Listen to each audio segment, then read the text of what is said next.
you? I hope you will be fine at home. Myself Santosh Pradhan. In previous video, we have read the topic through the eyes of the people. In today we will read the topic a mutiny becomes a popular rebellion. Now question arises, what do you mean by mutiny? Mutiny means when soldiers as a group disobey their officers in the army. जब सिपाही जो है army के अंदर अपने officers का disobey करते हैं, उसके उनके द्वारा जो विरोध किया जाता है उसको म्यूटनी कहा जाता है. दो struggle between rulers and the ruled are not unusual. चाहे शासक और प्रजा के बीच जो स्ट्रगल है, संघर्ष है, वो आम बात नहीं है. Sometimes such struggles become quite widespread as a popular resistance. कई बार ये संघर्ष बहुत बड़ा जो है वो विरोध फैल जाता है इसके कारण. So that the power of the state breaks down, जिसके कारण देश की सत्ता जो है वो बिखरने लगती है. A very large number of people begin to believe, बहुत ज्यादा संख्या में लोग ये विश्वास करने लगते हैं that they have a common enemy, कि सबका जो है वो एक आम दुश्मन है. And they rise up against the enemy at the same time, और अपने दुश्मन के विरुद्ध जो है वो सभी इकट्ठा एकजुट होकर इकट्ठे खड़े हो जाते हैं. For such a situation to develop people, ऐसी स्थिति में लोगों के विकास के लिए हैव टू ऑर्गेनाइज कम्युनिकेट, तो लोगों को कम्युनिकेशन की जरूरत होती है. Take initiatives and display the confidence to turn the situation around, और ऐसी स्थिति को अराउंड करने के लिए विश्वास और कम्युनिकेशन की जरूरत होती है. Such a situation developed in the northern part of the India इन 1857. ऐसी ही स्थिति 1857 के अंदर भारत के उत्तरी भागों में हुई. After 100 years of conquest and administration of the English east India company, east India company के 100 साल के प्रशासन के बाद faced a massive rebellion that started in May 1857. East India company को एक बहुत ज्यादा रिबेलियन का सामना करना पड़ा. जो रेबिलियन जो था May 1857 में स्टार्ट हुआ था. And threaten the companies very presence in India, और भारत के अंदर कंपनी की स्थिति को जो थी वो बहुत ज्यादा स्थिति जो खराब हो गई थी, थ्रेटन थी. ऐसा ही रिबेलियन का उनको सामना करना पड़ा था May 1857 के अंदर. म्यूटिनाइड इन सेवरल प्लेसेस, बहुत से स्थानों पर सिपाहियों ने विरोध शुरू कर दिया. बिगनिंग फ्रॉम मेरठ, स्टार्टिंग उन्होंने मेरठ से की.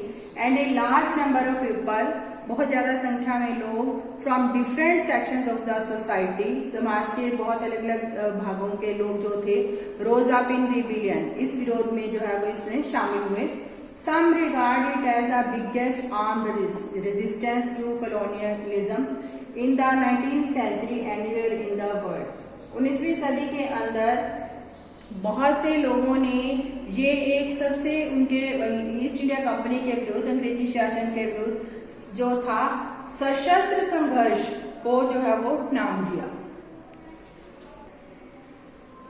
From Meerut to Delhi, on 29 March 1857, a young soldier Mangal Pandey was hanged to death for attacking his officers in Barrackpore. Barrackpore के अंदर अपने ऑफिसर्स के ऊपर अटैक करने के कारण मंगल पांडे को 29 March 1857 को फांसी की सजा दी गई. Some days later some sipahi of the regiment of at Meerut refuse to do the army drill. कुछ दिनों बाद मेरठ के जो सिपाही थे जो वहां तैनात थे, उन्होंने आर्मी ड्रिल का प्रयोग करने से इनकार कर दिया. As a sin, the new vices which were suspected of being coated with the fat of cow and pigs, क्योंकि जो कारतूस का प्रयोग करने के लिए उन्हें कहा जा रहा था वो काउ और पिग के मांस से जो उसके ऊपर कोट किया हुआ था, इसलिए उन्होंने रिफ्यूज कर दिया. 85 sepoys were dismissed from service, तो सर्विस से 85 सिपाहियों को उन्होंने डिसमिस कर दिया. And sentenced to 10 years in jail for disobeying their officers, और उनको अपने ऑफिसर्स के डिसोबे करने के लिए 10 साल जेल में भेज दिया गया. This happened on 9 May 1857. तो ये जो घटना जो थी 9 मई 1857 को हुई। Other Indian soldiers, the response of the other Indian soldiers in Meerut was quite extraordinary. Meerut के अंदर दूसरे भारतीय सिपाहियों का रिस्पॉन्स था, वो भी विशेष था, अलग था। On 10 May the soldiers marched to the jail in Meerut. 10 मई को सिपाहियों ने मेरठ की जेल में मार्च किया एंड रिलीज्ड द इम्प्रिजन्ड सिपाही, और जिन सिपाहियों को उन्होंने बंदी बनाया हुआ था उनको छुड़वा लिया। They attacked and killed British officers, उन्होंने उनके ऊपर अटैक किया, ब्रिटिश ऑफिसर्स के ऊपर, और उनको मार दिया। दे कैप्चर्ड गन्स, और उनकी गन्स जो थी वो भी छीन ली, and ammunitions and set fire to the buildings and properties of the British. British की जो भी प्रॉपर्टी थी, बिल्डिंग्स थी, उसके ऊपर उन्होंने जो है वो अटैक किया, फायर कर दिया। And declared war on the firangis, और फरंगियों के साथ युद्ध की घोषणा कर दी। The soldiers were determined to bring an end to their rule in the country. सिपाही जो थे देश के अंदर अंग्रेजों के शासन को खत्म करना चाहते थे, उनका मेन निश्चय यही था। But who would rule the land instead, लेकिन क्वेश्चन ये उठता था कि अब जो था वहां पर शासन कौन करेगा अंग्रेजों के बाद। The soldiers had an answer to this question, सिपाहियों के पास इस प्रश्न का उत्तर था द मुगल एम्परर बहादुर शाह जफर। तो उन्होंने कहा हम फिरंगियों के बाद बहादुर शाह जफर को जो है वो शासन की गद्दी पर बिठाएंगे। The sipahi of Meerut rode all night of 10 May to reach Delhi in the early hours. सिपाहियों ने 10 मई को दिल्ली की जो है वो पहुंचे मार्च करते हुए नेक्स्ट मॉर्निंग में। As news of their arrival spread, जैसे ही उनके पहुंचने की खबर फैली, the regiments stations in Delhi के अंदर जो रेजिमेंट तैनात थे, also rose up in rebellion, वो भी उसके अंदर जो है वो शामिल, रिबेलियन के अंदर शामिल हो गए। Again British officers were killed, तो दोबारा जो थे ब्रिटिश ऑफिसर्स के ऊपर अटैक किए गए। आर्म्स एंड अम्यूनिशन सीज्ड, तो उनके शस्त्र जो थे सीज कर लिए गए। Building set on fire, building को आग की लपेट में कर दिया गया। Triumphant soldiers gathered around the walls of the red fort, तो लाल किले की दीवारों के साथ जो है वो सिपाही इकट्ठे हुए। वेयर द बादशाह लिव्ड, जहां पर रेड फोर्ट के अंदर बहादुर शाह जफर जो बादशाह था वो रहता था। डिमांडिंग टू मीट हिम, उन्होंने बादशाह से मिलने की मांग की। The emperor was not quite willing to challenge, the emperor was not quite willing to challenge the mighty British power, but the soldiers persisted, तो शासक जो था वो विलिंग नहीं था ब्रिटिशों की पावर के विरुद्ध खड़े हुए, लेकिन सिपाहियों ने उनको जो है बहुत मोटिवेट किया, परसिस्ट किया। दे forced their way into the palace, तो उन्होंने उनके जो महल का रास्ता था वो घेर लिया। And proclaimed Bahadur Shah Zafar as their leader, और बहादुर शाह जफर को अपना नेता घोषित कर दिया। The ageing emperor had to accept this demand, तो एम्परर ने, शासक ने उनकी मांगों को मान लिया। He wrote letters to all the chiefs and rulers of the country, उसने देश के रूलर्स को और चीफ्स को पत्र लिखे। To come forward and organise a confederacy of Indian states to fight the British, और उनको कहा कि वो एक कॉन्फेडरेसी बनाए, युद्ध के लिए आगे आए। This single step taken by Bahadur Shah Zafar had great implications, तो ये जो बहादुर शाह जफर ने ये जो कदम उठाया वो बहुत ज्यादा जो है वो इंस्पिरेशन था।